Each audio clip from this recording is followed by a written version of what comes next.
Wealth doesn't break families, but what happens around wealth often does. Amy Castoro has spent her career working inside of those moments. Women don't talk about money the way we should. Not honestly, not openly, and not with each other. But that's changing. I'm Syama Bunten, founder of Wealth Catalyst. And Getting Rich Together is where the conversation lives. Every week, a different woman, a different path, and a conversation that will change how you think about your own financial power. This community is growing and you belong in it. Please subscribe so you never miss an episode and leave us a 5-star review so more women can find their way here.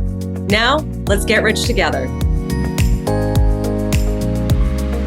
I am here today with the incredible Amy Castoro, the CEO of the Williams Group.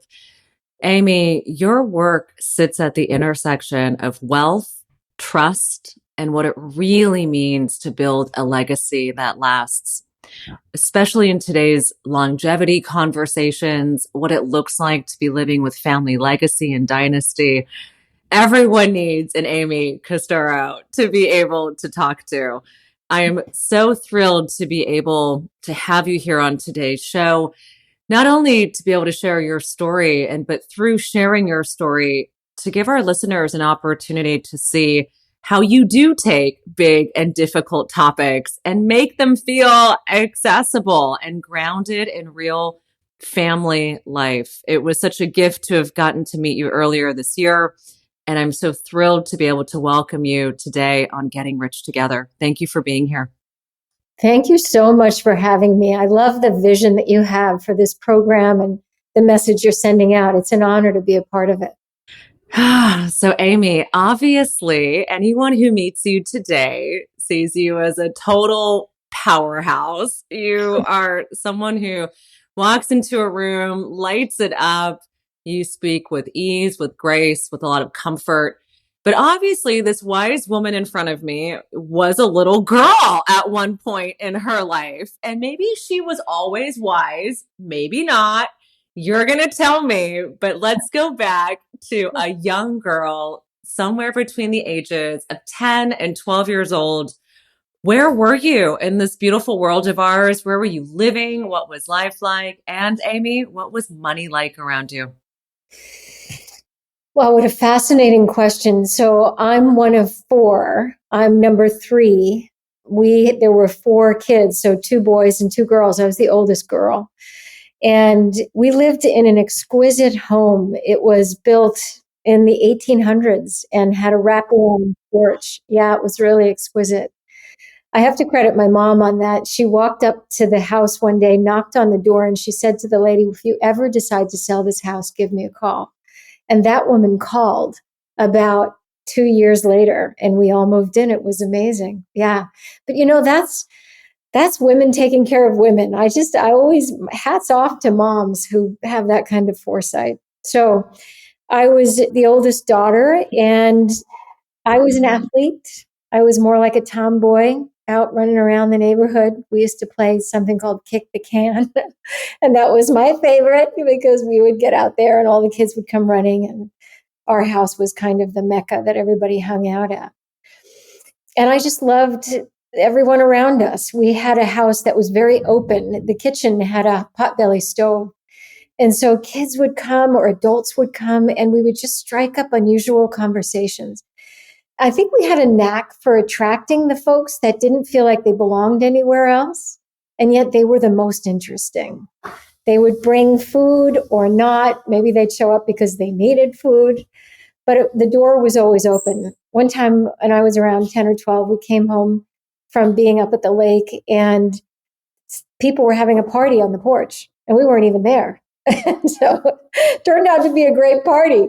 But it was that kind of place. The door was always open, or there was a window that was open. Was that driven by your mom, your dad, both of them? Like, were they both on the same page with it sounds like a really sort of generous way to be raised, right? With this feeling of, let's give and welcome and be in community. Where did that come from, do you think?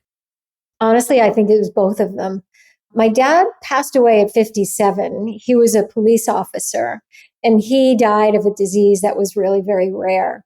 But his heart was very full. He taught bicycle safety and everybody knew him in the community as exactly that, a very kind and generous guy who cared a lot about young people. He always had some kind of project going on and people would come and they'd learn woodworking from him or how to fix a bike. Yeah, he was just that kind of a guy.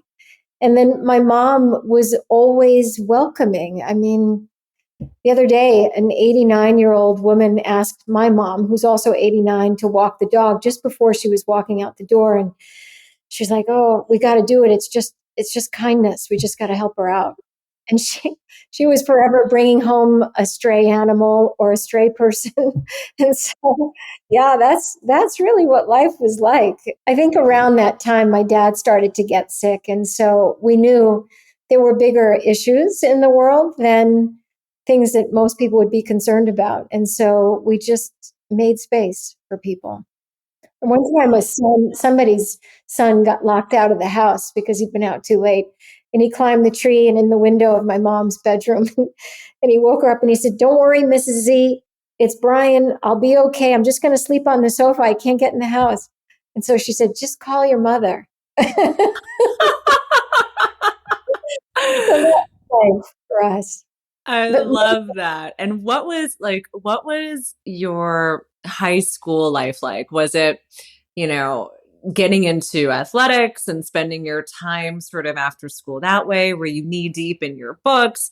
Were you like, "Hey, I need some independence. I'm going to get a job"? Like, how did you think about high school and what was it that you knew of yourself at that young age? yeah, I was an athlete. So I did gymnastics and I was a cheerleader and I was very social. So in the middle of everything. And I had friends in all camps. Some of the friends that were not athletic, probably cutting class, they were my friends as much as the ones that had their noses in the books and did really well. So I figured out early on that people were just people and they were all super interesting. I had an assignment once where I went around to all the neighbors' houses and I pretended that the assignment was I needed to learn about their life and who they were and what they had to teach me. And then it was such a fascinating exercise. I did it again 6 months later and they said, "Wow, you got that homework assignment again?" And I forgot that I had already gone to their house. But it was then that I started to realize that there was something to learn from everybody. And that was a big part Wow. of the world. What Yeah. what And that, informed you? Like what were some of the stories or like what were or the feelings, I guess, from these stories? What do you think you were so connected or attracted to? in high school, I had a teacher who taught sociology, and he talked about the human condition a lot. And that on the other side of violence was kindness.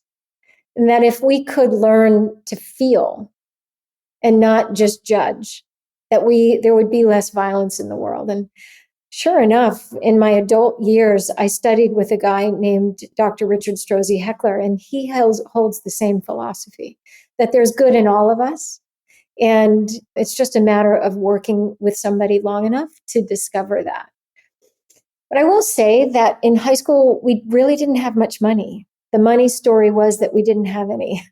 And so we had to get really resourceful on that. My dad stopped working, and somewhere around high school, mom went to work and she took a job at what was called the Statler, a hotel in New York City.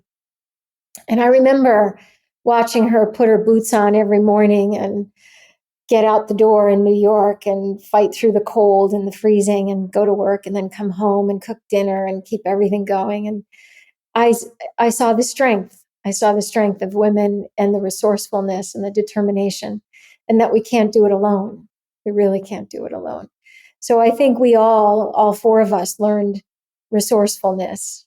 My brother, one of my brothers was really handy with mechanics, and we all needed cars because we had to work. And my mom went to the junkyard with him and they came back with a Volkswagen. And the Volkswagen didn't have any seats. So we put an egg crate there and we could actually drive the car sitting on an egg crate. So we didn't do that for very long. But what we did do was get 4 or 5 other Volkswagens. So in the morning, when you would go to work, you wanted to be the first one out the door because then you could drive one of the Volkswagens that worked. Because if you waited too long, you were going to get the one that was used for parts. So it was pretty funny. We did really well. I have to acknowledge my mom and setting a role model of what it means to be a woman in those years. For her, it would have meant staying home. But for us, it was, no, this is a powerful woman who knows how to generate wealth, how to raise a family, how to take care of an ailing spouse. It was pretty powerful years for me. Wow. Go, mom. Like, Yeah, I learned yeah, a lot. that's powerful. So when it came time to pre-launch yourself in the world and head off to university with such a fierce female role model, like what sort of stuck with you as you were deciding to choose what you wanted to study, where you wanted to go, how close to home you wanted to be? Sort of, it sounds like there was this strong interconnectivity within the family, and certainly loss and trauma can either break a family or bring them closer, and it sounds like I'm inferring here, but that things became close So we and were.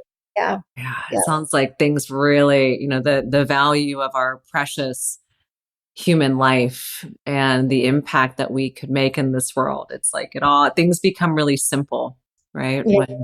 When those things happen. So how did you sort of, moving into university, how did you know what you wanted to study? Were you like at that point, oh yeah, of course I'm going to end up, running the world and, impacting all these lives? How did you sort of context yourself and what did you want to do at that time? There was a lot of pressure to study one of the sciences or to come out with some sort of skill set. So I started to study accounting. And then Dr. Silverstein looked at me about a month into the course and said, "This is not for you."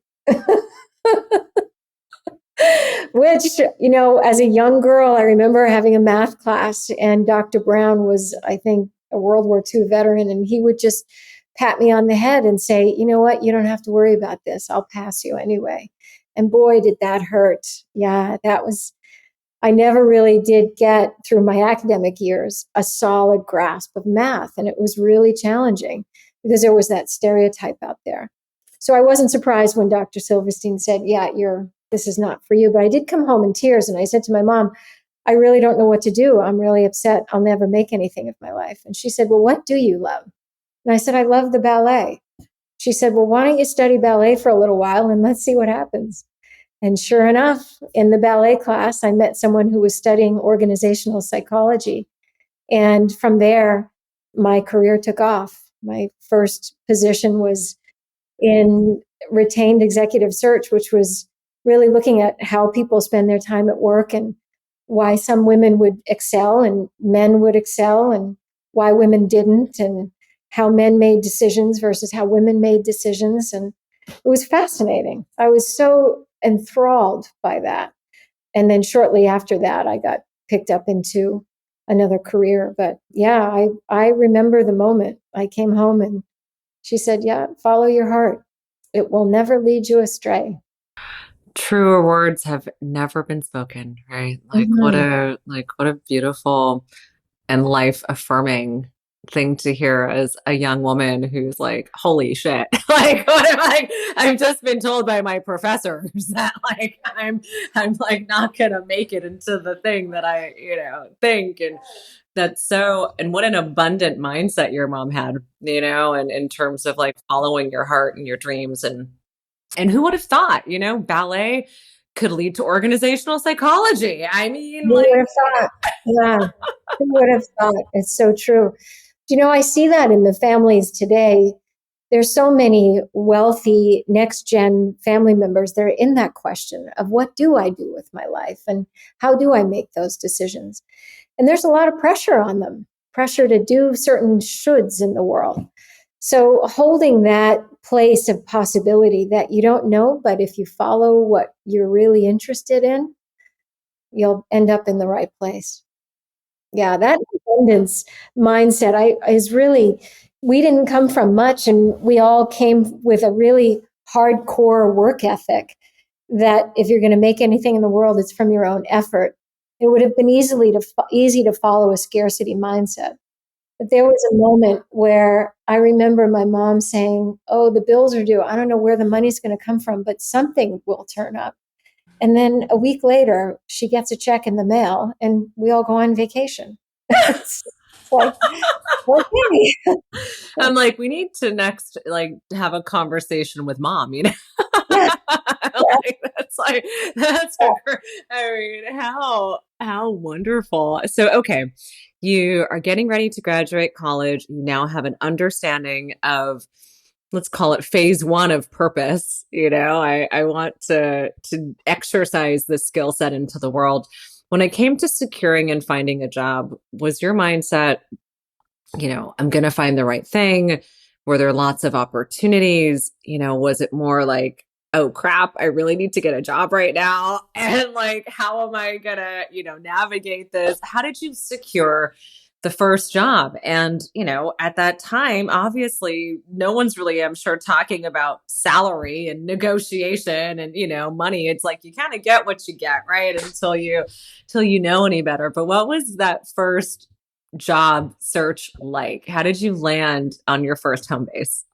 So I'd gone to an alumni meeting at the school, and somebody stood up and said that they were a headhunter. And I thought, well, if nothing else, that's a cool title. So I'm going to check it out. And sure enough, I put an objective. In those days, we had resumes with objectives, and it said headhunter. And I sent it to, I don't know, maybe 15 different firms in Manhattan. And one guy called me up and he said, "No one's ever put headhunter on the resume. For that reason alone, come on in. I want to find out what you're all about." And that was an all male firm. They were a Hasidic firm. And my last name was Zagorski at the time. So I think they thought I was Jewish. But on my way out, I tried to straighten the mezuzah, which is an angled decorative piece. And they looked at me and they said, "You're not Jewish, are you?" And I said, "No, I'm not Jewish." But I really love what you guys have going on here. And I know I could learn a lot. And sure enough, they hired me. And it was by far one of the most impressive positions I had, because I learned a lot about business. I learned a lot about why people tick, what lights them up at work. I learned how to hold people to their promise and their commitment in the 11th hour when they have to move across the country and they're waffling on the job. I was able to be a contribution in their lives that took their income significantly higher so they could now put their kids through a better school. It was really a fascinating role, and one that I'm forever grateful for. Wow. And, launching, and I mean, obviously launching yourself anywhere in the country, it's challenging, but certainly New York is not cheap. Mhm. It's like it's difficult to sort of, land and figure things out. At what point in your career in this early stage was it like, all right, I'm ready to like get my apartment and like do the thing? And, when did you start to have that first anchoring sense of like, all right, I'm ready. And like, here's what it's going to look like. Do you know, I think it was in the second year of that position, I was earning six figures. And I thought, okay, my income is worth more than the house right now. It's time for me to go find my own feet. And I took a job. I took an apartment with two other roommates, and it was phenomenal. We were not in the best part of town, but in a great family oriented part of town. It was me, a blonde, a brunette, and a redhead. And underneath our apartment was a bar. And so the guys would climb a telephone pole out in front to try to look in the window. Oh my God, Yeah, Amy. it was really a fun time in our lives. It was really neat. And it was really fun. And then I had a couple more apartments, and then I got married, and then we moved out to California. I took a job with the Walt Disney Company as part of their Disney University. So, Wow. So back in, earning six figures in your 20s is a big deal, right? It's like, there's so much you can could have and did do, I imagine, with your money. How did you organize it in your mind? Obviously there's that moment where you're like, oh my God, I make more than my parents do, or I'm making, more, and how you spend it, and do I save it, and do I buy the shoes? Do I want the thing? Like, how did you, with these early sort of notions of identity, the money, what did you do with it? Like, how did you sort of organize? Was it like, hey, there's this great bar downstairs, drinks on me? Like, how did you start to think about this money that you were making at a young age? I saved it. I didn't do much more than that. We didn't grow up with this concept around investing. I did pay off a lot of debts for me or my sister or my mom. We just pitched it in and everybody took care of everybody else. I never felt like it was my money. I felt like it was, oh, I landed in this great job and now I can help in a more meaningful way. That's really what I did. And then my mom sold the house and everybody kind of moved into their own roles. And I moved across the country. I had a brother out there. So it just saved it. Really, I paid off whatever debts I could. I remember my sister wanted to go to camp and we didn't have a sleeping bag for her. So I bought one on a credit card and it took me about 7 years to pay off the sleeping bag. So yeah, we did that kind of thing with it. Real quick, I want to tell you about something I built for you. May 14th, New York City, the Wealth Catalyst Summit. One day, 140 women who are serious about what they do with their money. Executives, founders, investors in the same room having the kinds of conversations that just don't happen anywhere else. Private markets, real estate, how to get on boards, how to buy a business, how to make your capital actually reflect what you believe. If you've been listening to this show, you already know that this is your room. Seats are limited, and we are coming up on this event May 14th. So register today at wealthcatalyst.com. Link is in the show notes. Now, back to the conversation. Being great at what you do affords you a lot of opportunity, right? And sort of like being able to identify and see yourself and moving up. And then certainly you got married, which is very exciting. And then deciding to move across the country. So what were some of the inflection points that led you to being like, all right, I'm getting out of the East Coast. I am going to plant myself somewhere where it sounds like you had some family, but it's always hard. Having had moved across the country myself, San Francisco, New York, LA back to San Francisco. I know it's like you might know people, but it's not always easy, right? Like it can be challenging. What were some of the inflection points that led you to saying this is the right opportunity for me? I feel like we're in a good spot to do this and we're going to make this move. And was it something that you had to, was it like a family decision? Like, did you talk to your husband and was it, let's make this decision together and triangulate how this works? Or was it like, baby, we got to go to California? Right. What was it like? In Manhattan, I think it's on Lexington, maybe 53rd, there's a really long escalator. And I was going down that escalator on my way, and a woman in front of me tripped. She was not hurt, but I jumped over her and I pulled her foot out because I was afraid it was going to get stuck in the escalator. And I saw that her shoe had come off, but she still had 5 toes. And then I jumped on my train. And I thought, oh my gosh, I've become this hardened person where I'm just here taking care of somebody, but I'm still not going to miss my train. And that was one of the moments where I said, yeah, I don't know. I think I'm looking for a little more depth of relationship than what the busy city was affording me at that time. So that was definitely a moment to say, yeah, I'm going to go check out the West Coast. And I loved it. I couldn't have loved it more, actually. I was in Hermosa Beach with my brother for a little while, and that was before Hermosa was really built up. And I was working for Disney. It was just an unbelievable opportunity that was new, not just for me, but no one in my family had never, ever worked in a place like that. As a matter of fact, in the interview, they said, what's your favorite land? And I said, oh, I'd have to say Africa. And they'd say, no, we mean in the park. And I said, oh, I've never been, because we couldn't afford to go to Disney. It was clear across the country. And I said, but that bush cut in the shape of Mickey Mouse, knocked my socks off. So I'm all in. And then I said, but any company that's willing to fly that many disabled folks from across the world to the park so they can enjoy this kind of entertainment, I want to be a part of. And so I quickly signed up, and I knew I was in the right place. Wow. And what was the role that you took there? I had a few different roles. I was part of Disney University where we would teach classes on leadership, on Wow. management. We would hire the professional people. We Mm. all had to train in the park position. So I got to train as Chip and Dale. So I got to be a character for a little while. That was really fun. How cute. Oh my God, I love that. I'm Yeah. having great visuals.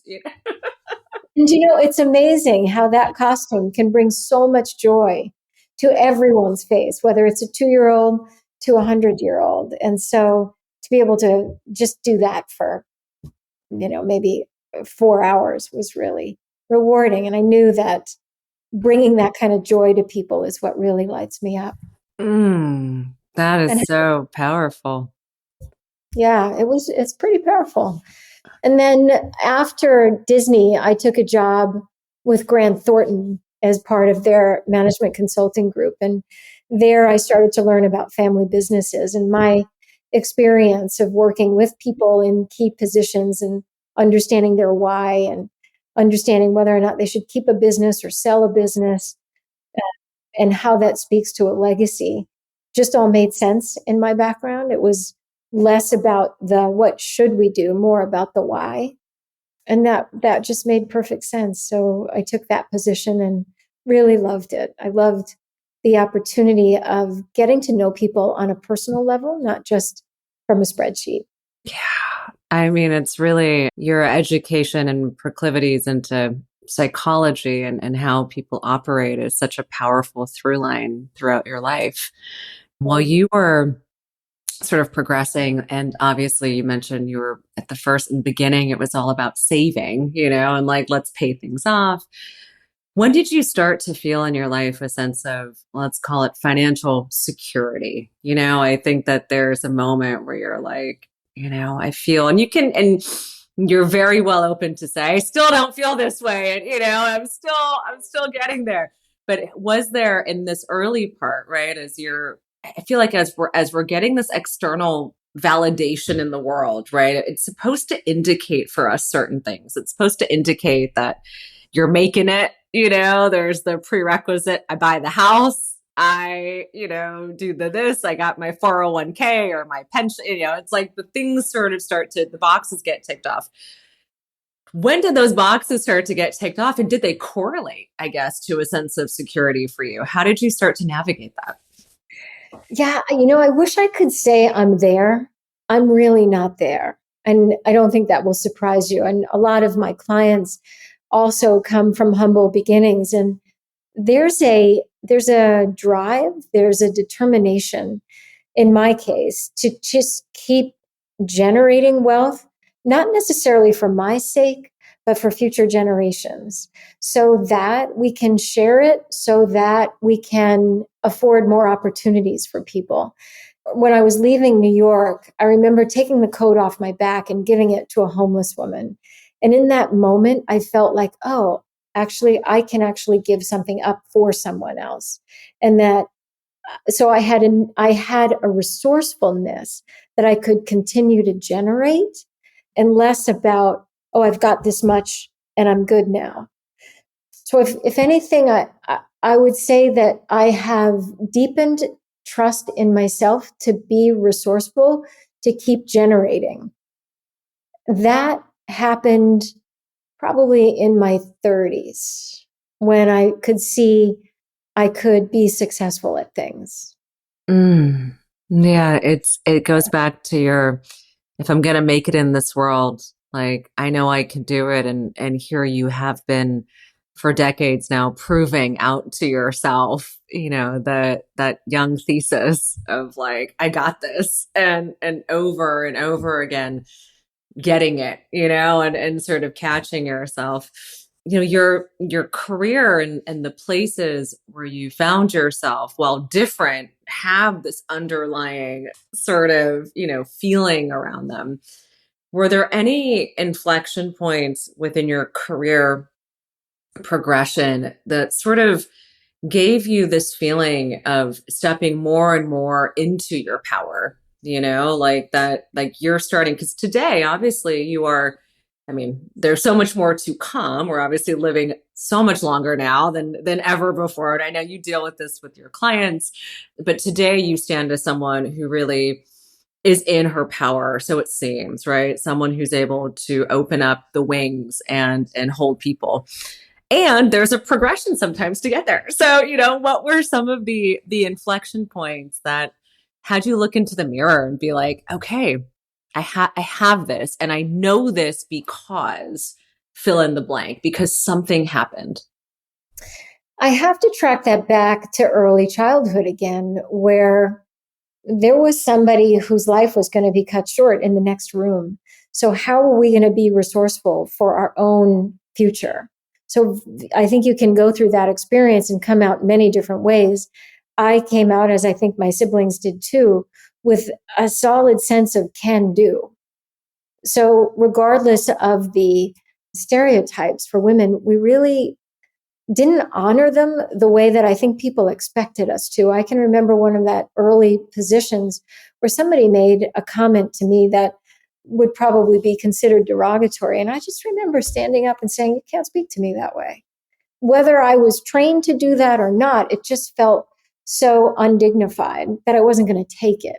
And so I think that being athletic, I think having two older brothers, I think there was just a place where a certain amount of dignity was instilled that said, yeah, I'm not taking that. So I think it's just part of how I'm wired, in that I'm in charge of my own future. That, when we work with families and we work with these ultra high net worth women, it's easy for them to see that someone else is pulling the strings of their lives. And when we can give them the skills to say, no, you can advocate for your own future. You can make choices. Where do you need to stand in your dignity? Where do you need to step into your own power? What would you like that to look like? How do you see that unfolding? What are the conversations you need to have to move that? I remember working with one woman where her job was to move the rubber trees around in the car dealership. And she finally raised her hand after some prompting and asked to attend a board meeting. And her father said, well, what are you going to do in the board meeting? She said, I don't know. I just want to come and see. And finally, the board meeting happened. She raised her hand and she said, when are you guys going to design a car that women want to drive? So when she found her voice, A, to request, and B, to put a suggestion out there, it shifted the dramatic future of that business, because now they had a whole car line committed to women. So for me, what really lights me up is exactly that. It's helping women find their power and really use it in a way that serves them, not someone else. I think the numbers now is like $124 trillion is going to transfer intergenerationally over the next 20 years. That's a staggering amount. And when we look at what women are up to and how women think in terms of their collaborative nature, in terms of how they want to have a bigger impact in the world, I'm super excited about what's possible, because if women are slotted or projected to control $34 trillion by 2030, that's according to the Ultra High Net Worth Institute, I say that's a massive shift in financial power. So we just need more women stepping into really owning their resourcefulness, their collaborative nature, their vision for how the world could be a better place. Mm. Amen, Amy. I mean, Yeah. I am right there with you. Yeah. And it's so wonderful to see how our lives become these mirrors of the visions of the world we want.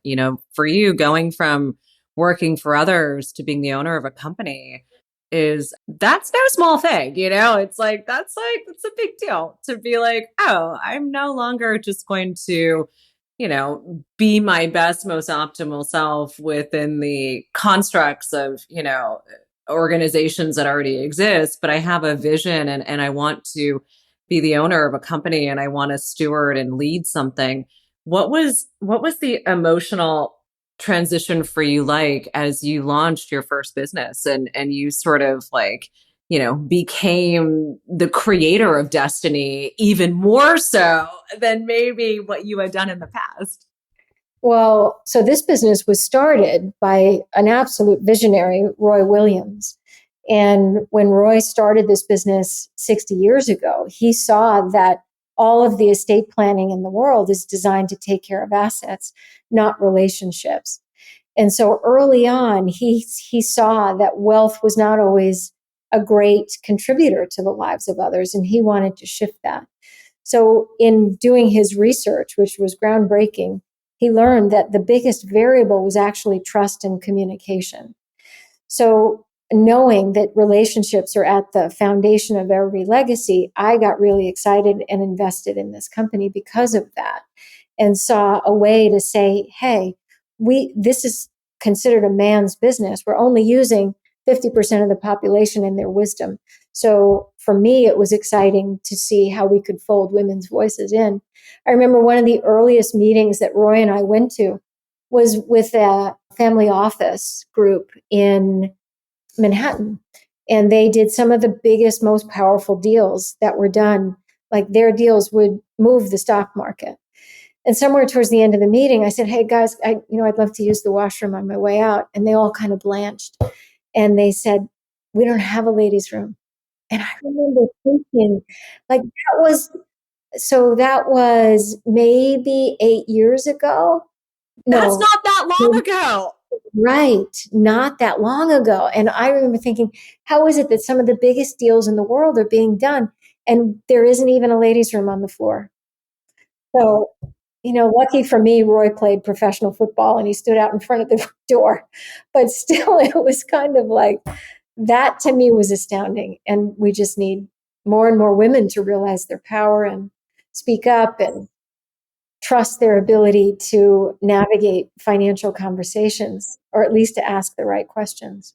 I love that. It's really, I think sometimes, especially in our social constructs we're in today, sometimes people look to big decisions as being the decisions, but ultimately, sometimes it's quiet decisions. It's smaller things. It's not that every woman needs to be a venture capitalist to change the world. Sometimes she just needs to redo her estate plan to be able to make sure that like the right assets are moving in the right ways. And, I think that there's a real hype culture around, especially in this moment now that more women are talking about the transfer. And I truly believe that there's two things at stake here. It's yes, there's a transfer, but there's also now been 50 years of women being able to sort of build wealth in these new ways, right? And being able to come to this sort of, coalescence of like transference of wealth, but also building it from our own ambition and our own ability to access capital. And so the changes that can be made are also very nuanced and varied. And I think that there's something powerful about owning what is true to you, which may not be what is the most highly marketed truths that are out there for people to fall in line with. How have you sort of seen this coming to oneself? I mean, obviously, in my own journey, I have found that there are heavily marketed conversations to women. Sometimes they are meant to instill fear or meant to make me feel like I'm not doing enough. Like there's highly charged conversations that are marketed, but you get to be there in these most intimate spaces. So what have you sort of seen or what have you been experiencing around that? Well, I would say that, yes, women, when they meet with other women in these curated, high net worth populations where they can learn from each other, there's more and more of a yearn for that, where they're sharing information, they want to get together. I can see it just in my work. More and more of these groups are popping up. And women are running them and they're doing a phenomenal job.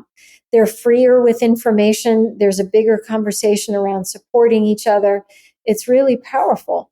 I'm also seeing them stepping into climate and ESG investing in a really powerful way. So there's a true values based orientation there that to me gives me a lot of peace. I am seeing in my work, there's two levels of trust. There's the transactional trust. Can we trust someone to get something done that we ask them to? And then there's the relational piece. Do we have the kind of relationship that we can trust each other to do what we want to do? And so women just by nature seem to have more of an affinity or comfort or willingness to make the investment on the relational side. And I think that's where we're going to have more productive outcomes in philanthropy. That's where we're going to have more powerful women teaching their daughters about finance so that they're growing up inside of the healthier system that way. So for me, in all of this chaos that's happening in the world, it comes back to our neighbors. It comes back to our daughters. It comes back to each other supporting what each other cares about so that we can have a conversation that's meaningful at the level of personal purpose. Then we can really move the needle. But if we're out there just trying to make a buck, that's ultimately the system will fail. So it's really teaching people all the way back to my early beginning about kindness and care and how do we navigate a challenging conversation based on what the other person really cares about as opposed to what we're going to do. And I see that in the political discourse where families can't have a conversation about politics because it ends up being a fight over who's right. But when we can shift the conversation to really wanting to understand what that person cares about, we can now have a conversation about that individual, not just about their beliefs. So it's just a little bit different, but it's a powerful way to go about that. I love that. That is, it almost feels like a return to family values. It's like when we were raised, it was like you checked things at the door to address the totality of a human. And then things have become really perverted in ways, right? Like we're looking for ways to separate ourselves rather than to realize how painfully similar we all are and, how much more in common everyone's fears and sort of core emotions are, as a result of sort of being in this work now.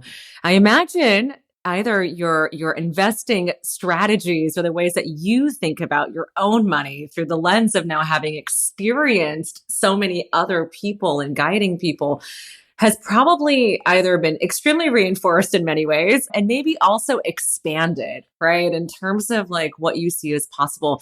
Can you share a little bit of sort of your philosophy today for yourself on how your capital has changed? What has shifted for you in these last 10 years and how do you sort of take that introspective look for yourself?